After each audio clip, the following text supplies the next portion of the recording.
एक बार की बात है, टिया नाम की एक दयालु राजकुमारी एक सुंदर राज्य में रहती थी।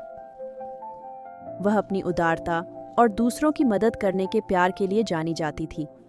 एक दिन शाही बगीचों में घूमते हुए टिया ने एक पेड़ के पीछे छिपा दरवाजा खोजा। अंदर उसे एक शानदार पोशाक मिली जो तारों की तरह चमक रही थी। जैसे ही उसने इसकी तारीफ की, एक कोमल आवाज ने कहा, यह दयालुता की जादुई पोशाक है। जो इसे पहनता है वह दयालुता फैला सकता है और जरूरतमंदों की मदद कर सकता है। टिया ने पोशाक पहनने का फैसला किया और तुरंत उसके जादू को महसूस किया। वह पोशाक की शक्ति का अच्छे के लिए उपयोग करना चाहती थी, तो वह राज्य की मदद करने निकली। पहले उसने एक गांव का दौरा किया जहां सूखे से फसलें मर रही थीं। गांव वाले अपने खाने पीने की चिंता कर रहे थे।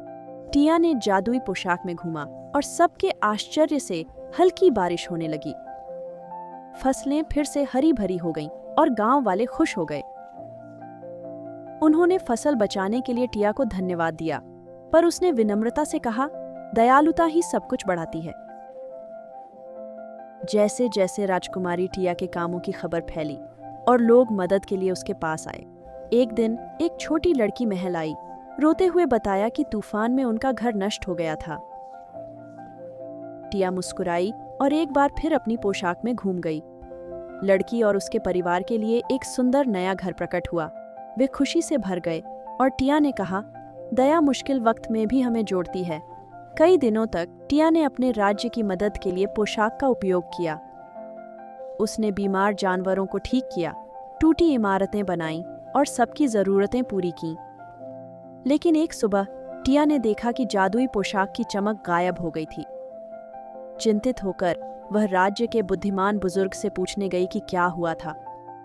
बुजुर्ग मुस्कुराए और कहा, राजकुमारी, पोशाक में कभी सच्चा जादू नहीं था। यह आपकी दयालुता थी जिसने सब कुछ किया। पोशाक ने बस आपको अपने दिल की शक्ति दिखाई। टिया ने महसूस किया कि बुजुर्ग सही थे। वह पोशाक मिलने से पहले से ही लोगों की मदद कर रही थी।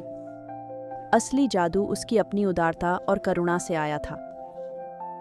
उस क्षण से टिया ने बिना पोशाक के भी दया फैलाना जारी रखा।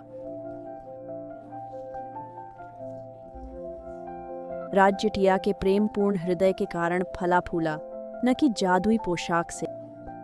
लोग उसे जादू के लिए नहीं, बल्कि उसकी दयालुता के लिए प्यार करते थे।